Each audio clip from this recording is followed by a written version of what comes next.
Magandang hapon sa inyo mga idol. Kanina pa bugso-bugso lang ang ulan, pero ngayon tuloy-tuloy na talaga to siya. Ayun idol oh. Paano tayo makapakain ng manok nito?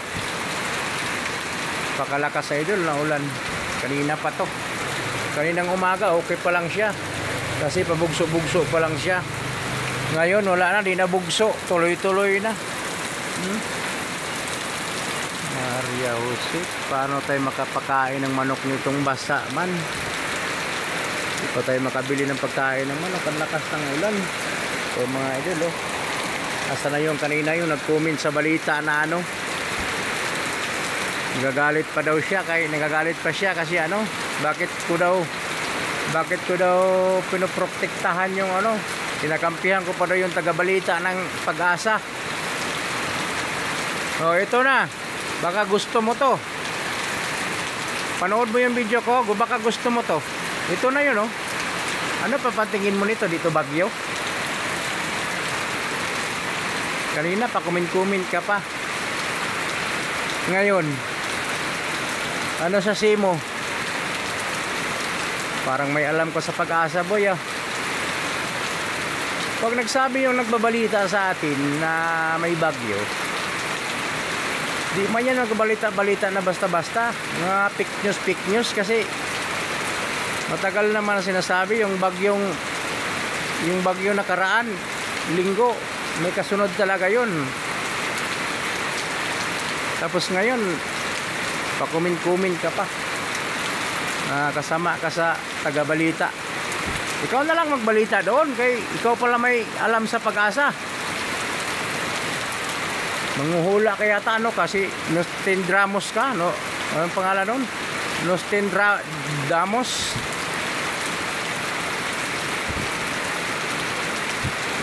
Magaling ka manghula kung kailan dumating yung mga unos o bagyo. Ang galing mo. Kaya pag may balita, wag na mag-comment, magmasid muna. Kasi tama naman din yung ano eh. Minsan kasi sa bagyo namumuo natin mga idol, nakikita pa lang ng ano, mga scientific ko natin doon sa ano, kung mamuo ba yung bagyo. Minsan bubuo, minsan hindi, nababasag. Kaya ito, di na ito mabasag talaga. Tuloy talaga to. Kaya kung sa atin na lang ito, huwag na tayong mag-comment ng ikakasama sa taga-balita sa atin. Mabuti pa nga, nandyan sila, makapaalala agad sa atin. Ang gagawin na lang natin dito, magdasal na lang tayo sa Panginoon. Huwag na tayong mag-comment pa na ikakasakit sa mga taga-balita sa atin sa radyo o sa TV man. Magdasal na lang, huwag nang mag-comment na ikakasama.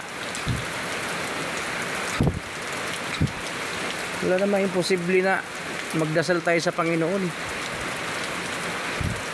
Siya nakakaalam sa lahat, hindi tayo. Ang alam lang natin, kundi magmarites o magyabang. Yun lang ang alam sa atin mga idol, sa totoo lang.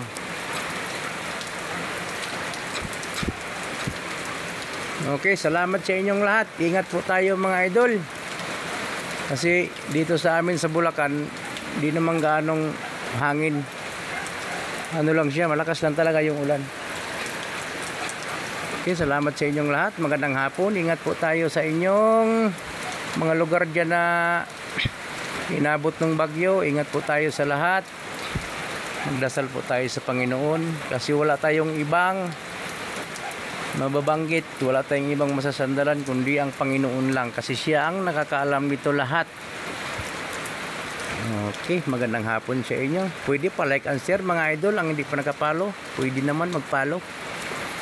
Thank you.